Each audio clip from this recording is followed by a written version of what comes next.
ये गौरी गोपाल भगवान की। स्वागत है आपका आज की मंगलमय प्रश्नोत्तरी में।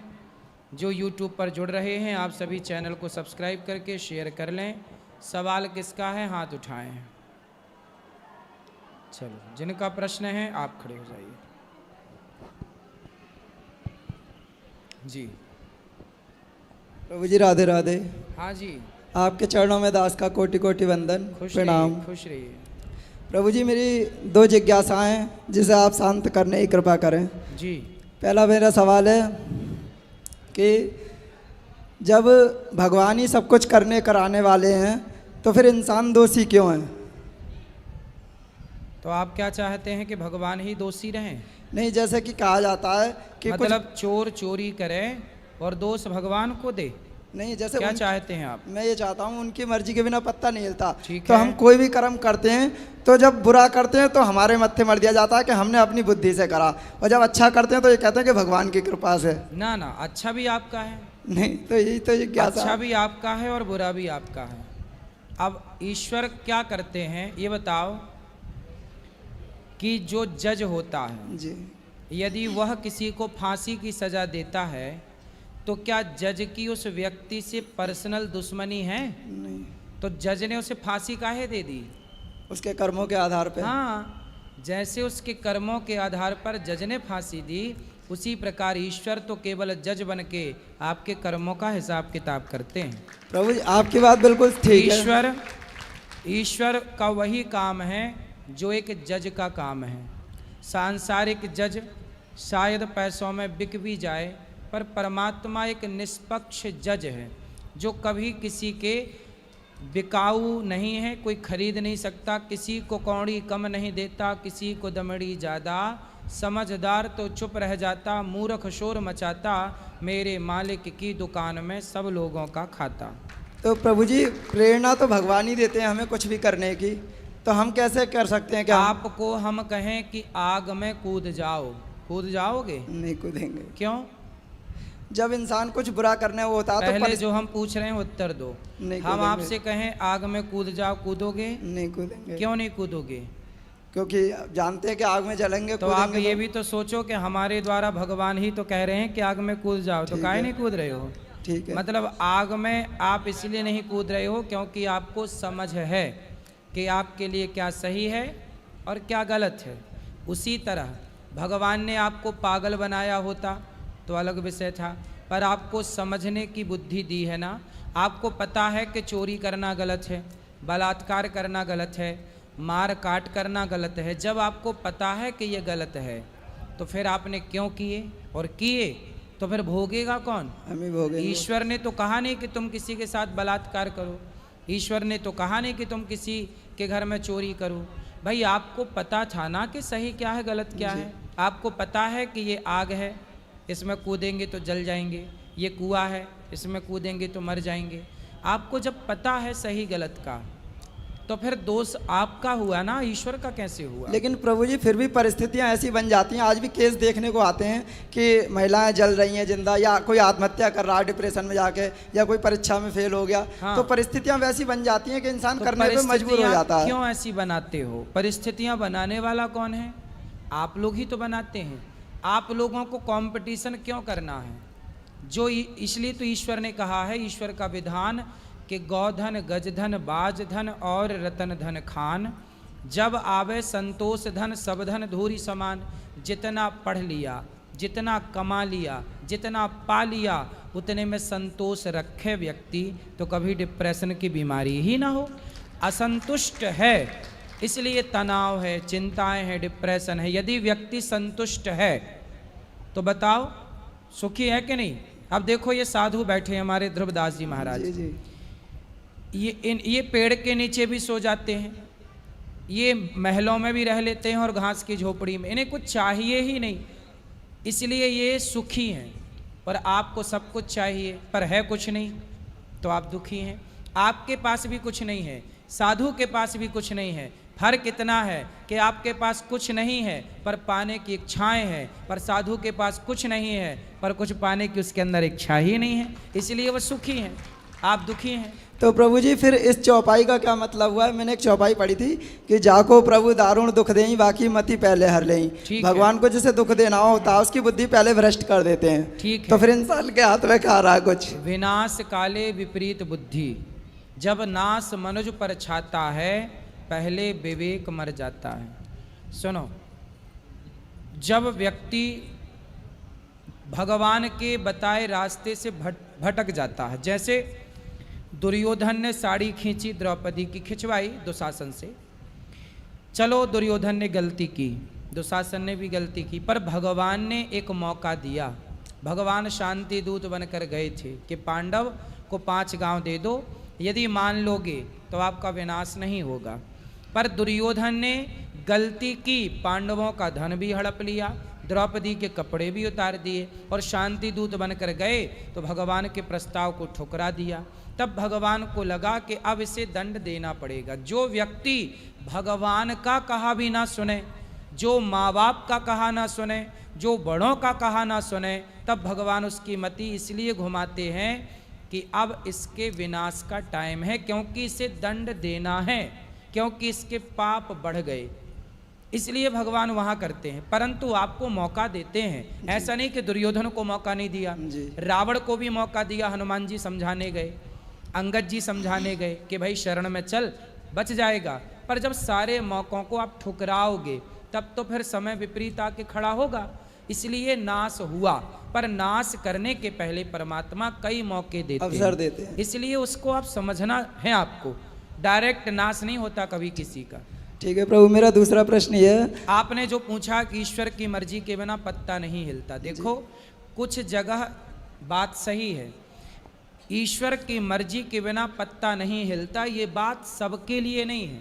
अब सुनो, भगवान कण कण में रहते हैं, तो कण कण में भगवान रहते हैं, रहते तो हैं, पर सबको दिखते थोड़ी हैं कण कण में, देखने वाला कोई करोड़ों में एक होगा।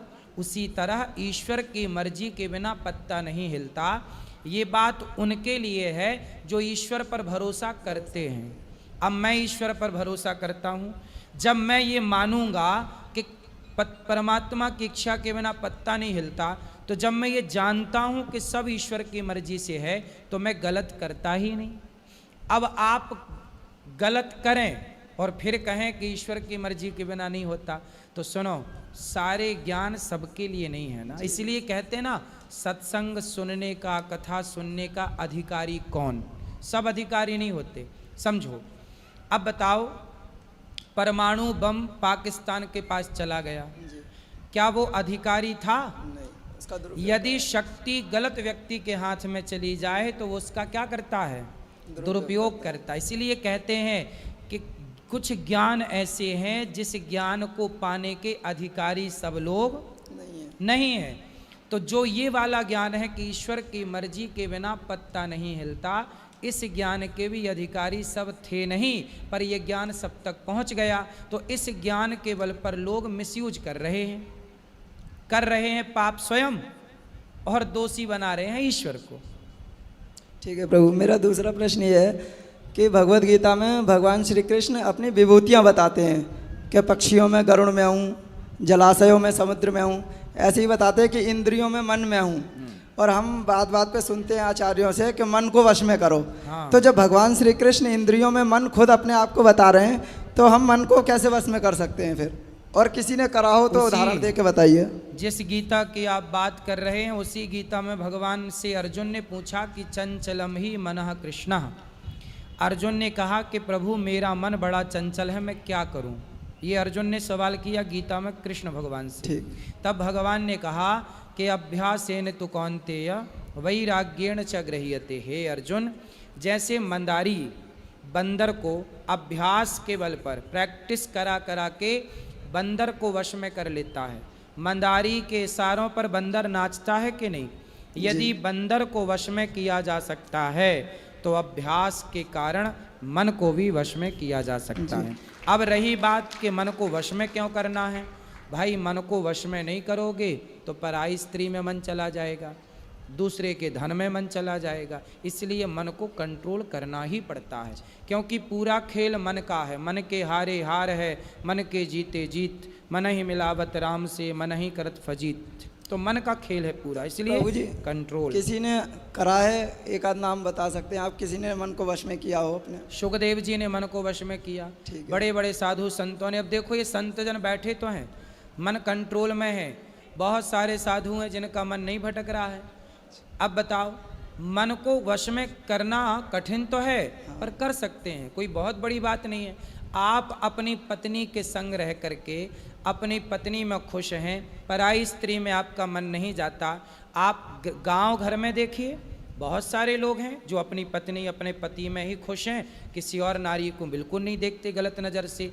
वो भी तो मन को वश में किए बैठे हैं। हम जितना कमाते हैं अपनी कमाई में खुश है, आपके करोड़ रुपया पे हम बिल्कुल नज़र नहीं रखते, तो हमारा मन भी तो वश में है। भाई मन आजकल चौराहे में बैठ के बहन बेटियों को ताकना, छेड़ना, गलत गलत बोलना, ये लोग चंचल वाले हैं, इनका मन भटक रहा है। पर बहुत लोग हैं, साधु भी क्यों, गृहस्थ लोग भी बहुत सारे हैं जिनका मन कंट्रोल है। और कंट्रोल का मतलब ये है कि औरों की अपेक्षा उनका अधिक कंट्रोल है। यदि और अभ्यास करें तो पूरा कंट्रोलिंग हो जाए। Nothing is impossible, everything is possible. असंभव कुछ भी नहीं है, करने से सब होता है। रसरी यावत जात है, सिल पर पड़त निशान, करत करत अभ्यास के जड़मति होत सुजान। करने से मन भी वश में हो सकता है। बहुतों का है, बहुतों का है। ठीक है प्रभु, राधे राधे। राधे राधे। राधे राधे गुरु जी। जी जय सिया राम। जय सिया राम। मैं भोपाल मध्य प्रदेश से आया हूँ। रोमी सिया राम मेरा नाम है। मैं आपका प्रशंसक भी हूँ और आपका हितैषी भी हूँ। और गुरुजी, मेरा एक प्रश्न है जो बहुत ही निष्पक्ष है। साईं बाबा के जो भक्त हैं और उनके जो भाव हैं, और आपके जो भक्त हैं और उनके जो भाव हैं, दोनों के भाव में अंतर क्या है गुरुजी? साईं बाबा के भक्त, साईं बाबा के भक्त साईं बाबा को क्या मानते हैं, बताओ आप। वो उनके लिए पूजनीय है गुरुजी, जैसे कि आप मेरे लिए पूजनीय है। नहीं, पूजनीय अलग अलग तरीके से होता है। जैसे गुरु भी पूजनीय होते हैं, देवता भी पूजनीय होते हैं, माँ बाप भी पूजनीय होते हैं, संत भी पूजनीय होते हैं, बड़े बुजुर्ग भी पूजनीय होते हैं, और भगवान भी पूजनीय होते हैं। तो आप पहले हमें ये कन्फर्म कराओ कि साईं बाबा को आप किस कैटेगरी में रखते हैं, देवताओं की कैटेगरी, कि भगवान की, कि संत की, कि गुरु की। पहले तो ये निश्चित करो कि वो किस स्थान पर हैं। वो संत के स्थान पर हैं गुरुजी, मेरे नज़र से तो वो हाँ, संत ही हैं। यदि साईं बाबा को संत मान करके पूजा की जाए, संत मान के सम्मान किया जाए तो अच्छा है, बुराई नहीं है। पर यदि साईं बाबा को भगवान मान करके पूजा की जा रही है तब फिर वो गलत है, क्योंकि भगवान सब नहीं हो सकते। कोई व्यक्ति यदि भगवान हो सकता तो फिर भगवान, फिर कोई व्यक्ति सब, फिर भगवान के मंदिर क्यों है, फिर व्यक्तियों के मंदिर हों, इन बाबा के, उन बाबा के, सब बाबाओं के फिर मंदिर हों, फिर भगवान के मंदिरों की क्या ज़रूरत थी। मतलब सब भगवान नहीं हो सकते ना। जिनके चरण लक्ष्मी जी दबाती हैं, हम लोग भगवान उन्हें मानते हैं। अब क्या साईं बाबा के पांव लक्ष्मी जी दबाएंगी? फिर तो भगवान की, जैसे आप बताओ, क्या कोई भी मर्द, कोई भी पुरुष आपका पति हो सकता है मैया? कितने पति हो सकते हैं कम से कम, या ज़्यादा से ज़्यादा? बोलो। एक पति एक है, दूसरे का कोई विकल्प, दूसरा कोई विकल्प। जैसे पति एक है, दो नहीं हो सकते पतिव्रता नारी के लिए, ऐसे भक्त के लिए भगवान एक है, दूसरा कोई भगवान नहीं हो सकता। एक भगवान, एको ब्रह्म द्वितीयो नास्ति। वह एक कौन? भगवान श्रीमन नारायण। भगवान नारायण ही एक परमात्मा है, जिनको राम कहते हैं, जिनको कृष्ण कहते हैं। गुरुजी, जैसे वृंदावन आते हैं तो बाहर आपकी तस्वीर, फोटो लेकर जाते हैं घर, तो स्वाभाविक है कि पूजा करते होंगे, तो वो कौन से भाव हैं गुरुजी? वो गुरु के भाव से। साईं बाबा भी गुरु ही है ना गुरु? हाँ, गुरु के भाव से यदि आप पूजें, संत के भाव से पूजें तो गलत नहीं है, पर भगवान सबको बना देना गलत है। भगवान केवल भगवान के जैसे केवल भगवान है, कोई दूसरा व्यक्ति कभी भगवान नहीं हो सकता। गुरु भगवान तक पहुंचाने का एक साधन है। अब मेरे भाव आपके प्रति हैं, मैं आपको भगवान के ही रूप से देखता हूं, तो गलत है क्या? नहीं, आप मुझे अपने गुरु के रूप में देख सकते हैं। तो अपने गुरु मित्र तो भगवान से भी बड़े हैं ना गुरु जी? ना, गुरु कभी भगवान से बड़े नहीं होते। भगवान का रास्ता उन्हीं ने ही बताया है। हाँ, रास्ता बताया है। गुरु की, भगवान की पहचान गुरु ने कराई। अब छोटा सा उदाहरण से समझते हैं। गुरु गोविंद दोऊ खड़े, काके लागू पाए, बलिहारी गुरु आपने, गोविंद दियो बताए। अच्छा ये बताओ, यदि गुरु के बगल में आकर के गोविंद खड़े हो जाएं, भगवान खड़े हो जाएं, तो आप लोग पहला प्रणाम किसे करोगे? गुरु जी को करेंगे। आप सब बताओ, यदि भगवान आए और गुरु खड़े हों और भगवान, तो पहला प्रणाम आप किसे करोगे? जोर से, जोर गुरु से, जी को। जोर से। पहला प्रणाम करेंगे गुरु को। क्यों? क्योंकि गुरु के कारण ही हमें गोविंद का ज्ञान हुआ है। हमें गुरु ना मिलते तो गोविंद हमारे बगल में आके खड़े हो जाते, तो हम कैसे पहचानते कि ये गोविंद हैं? वो तो गुरु ने बताया ना कि भगवान ने एक उंगली से पहाड़ उठाया, भगवान ने लीला की, उनके बाल ऐसे, उनकी आंखें ऐसी, उनका स्वरूप ऐसा। तो गुरु के द्वारा भगवान का बोध हुआ। पहला प्रणाम किसका? गुरु का। परंतु पहला प्रणाम गुरु का है, पर इसका मतलब ये नहीं कि गुरु भगवान से बड़ा हो गया ना। गुरु भगवान से बड़ा नहीं है।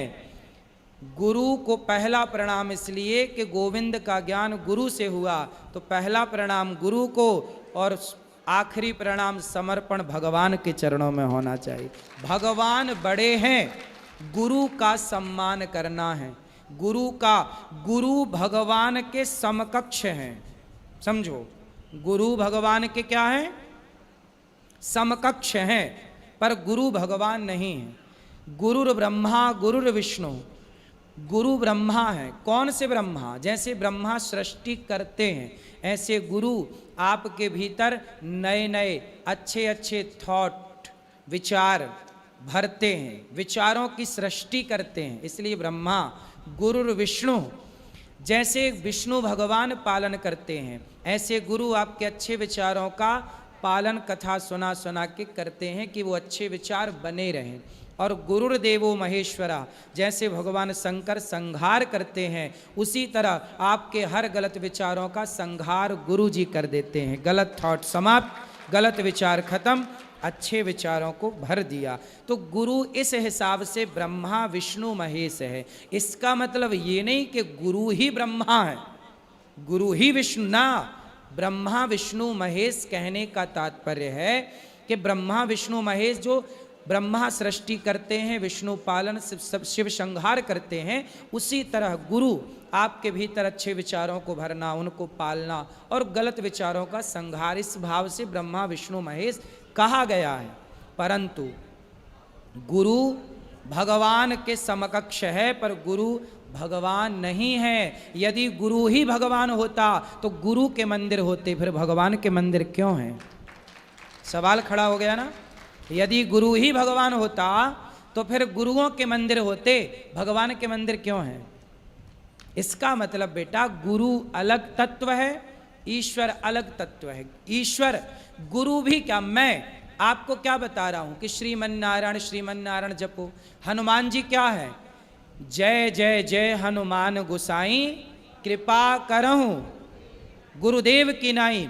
हनुमान जी तो गुरु हैं, पर वो गुरु होकर भी राम के द्वार पर पड़े हैं। राम द्वारे तुम रखवारे, होत न आज्ञा।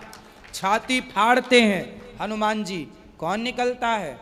सीताराम। हनुमान जी सबके गुरु हैं, पर वो हनुमान राम को अपने हृदय में बसाते हैं। इसलिए राम भगवान तो साहब भगवान हैं। गुरु पूज्य तत्व है, गुरु का आदर करो, सत्कार करो। मैं भी, मेरे भी गुरु जी, मैं उन्हें बहुत आदर करता हूँ, पलकों पर रखता हूँ।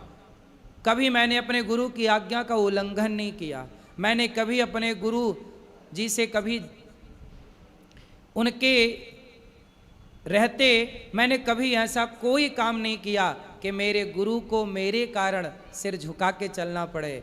मैंने ऐसे काम किए कि मेरे गुरु कह सकते हैं कि ये मेरा शिष्य है, सिर उठा करके चलते हैं। तो मैंने गुरु का खूब आदर सत्कार जो बन पड़ी सेवाएं की, लेकिन मेरे गुरु ने क्या बताया, बेटा मुझे अष्टाक्षर मंत्र मेरे गुरु जी ने दिया, मेरे गुरु ने ही मुझे नारायण का बोध कराया। मैं नहीं जानता था कि नारायण कौन है, मैं नहीं जानता था कृष्ण कौन है, मैं नहीं जानता था कि राम कौन है। मेरे गुरु की कृपा से मैं जान पाया कि राम कौन है, कृष्ण कौन है, नारायण कौन। इसलिए मेरे गुरु जी ना होते तो मैं राम कृष्ण को ना जानता, मैं भगवान को ना जानता। इसलिए मेरे गुरु पहले यदि भगवान आकर खड़े होंगे तो मैं पहला प्रणाम गुरु को करूंगा और कहूंगा कि हे भगवान, इन गुरु के कारण ही आज मुझे आपका दर्शन हुआ। साईं बाबा की पूजा करना मतलब गलत नहीं है, कर सकते हैं भाव से। किस भाव से? गुरु के भाव से, साधु संत के भाव से। साधु संत के भाव से। ठीक। और एक गुरु अगर कह रहे हैं कि उनकी पूजा नहीं करना चाहिए तो उन गुरु के विषय में क्या भाव रखना चाहिए? देखो, सबके अपने अपने भाव हैं। तुलसीदास जी क्या कह रहे हैं सुनो, और देवता चित्त न धरई हनुमत से य सर्व सुख। सब देवताओं को चित्त पे नहीं रखो। एक पत्नी होती है ना, वो अपने पति को ही हृदय में रखती है। अब सारे मर्दों को रखने लग जाए, तुम भी हमारे, तुम भी हमारे, तुम्हें भी आई लव यू, तुम्हें भी आई लव यू, तब तो हो गया उसका काम। ऐसे ही पत्नी केवल पति को आई लव यू बोले, वो पत्नी अच्छी है, सबको बोलती फिरे। ऐसे ही भक्त वही जो एक भगवान को आई लव यू कहे, सबको नहीं कि सबको बिठाता फिरे। समर्पण अपने इष्ट में करो। आपने पत्नी का कहा है तो आज मेरी शादी की सालगिरह है गुरुजी। तो आज आपकी पत्नी से ले लेना एक आई लव यू। जी, यहीं से बोल देता हूँ मैं आई लव यू, और उससे ही संसार में सबसे ज्यादा प्रेम मैं अपनी पत्नी से ही करता हूँ। सही है, पत्नी से करो, पति से करो और भगवान से करो। जी। बच्चों को बढ़िया लाड़ प्यार करके योग्य बनाओ। राधे राधे, जय सिया राम। पत्नी आई है? नहीं आई वो गुरुजी अभी। चलो। अगली बार जरूर उन्हें लेकर आऊंगा। बिल्कुल, बहुत बहुत शुभकामनाएं आपको शादी की सालगिरह। यहाँ ले आना भैया बात। ठीक, खुश रहो। हेलो गुरु, राधे राधे। हेलो। आपका चौड़ों में कोट कोट प्रणाम जी। मैं आज पहली बार वृंदावन आई हूँ। अच्छा। मैं आप 2022 से मैं आपका कथा सुनती हूँ। आज भगवान कृपा से आपका भागवत कथा सुन के आपका आशीर्वाद से मेरा ज़िंदगी बदल गया। मेरा शरीर बहुत पहले बीमार रहती थी, बहुत परेशान रहती थी, आज 10 साल से मैं परेशान रहती थी, बाकी आपकी कृपा से मेरा ज़िंदगी बदल गया। आज भगवान के सेवा में, भक्ति में आप करके दिया, जो आपका दिखाया हुआ रास्ता में चल रही हूँ। भगवान कृपा से, आशीर्वाद से, आपके कृपा आशीर्वाद से सब अच्छा बीत रहा है। खुश रहिए। मैं गुरु जी आज भगवान के आशीर्वाद से, आपके आशीर्वाद से, भगवान की कृपा से घर भी बन गया। आप मैं लोग ने इसे नहीं चाहती थी चलो, कि नहीं भगवान होगा। सब अच्छा करें। कोई सवाल है आपका? भैया ये सवाल है, एक सवाल है। गुरु जी मेरे ससुर 7 भाई हैं, तो 7 भाई के मतलब कोई मतलब बेटा है या बेटा है, एक बेटा है, उनके मतलब कोई बच्चा हो जाए तो पूजा भगवान के करना चाहिए नहीं? ससुर 7 भाई हैं। हाँ, उनके बेटे के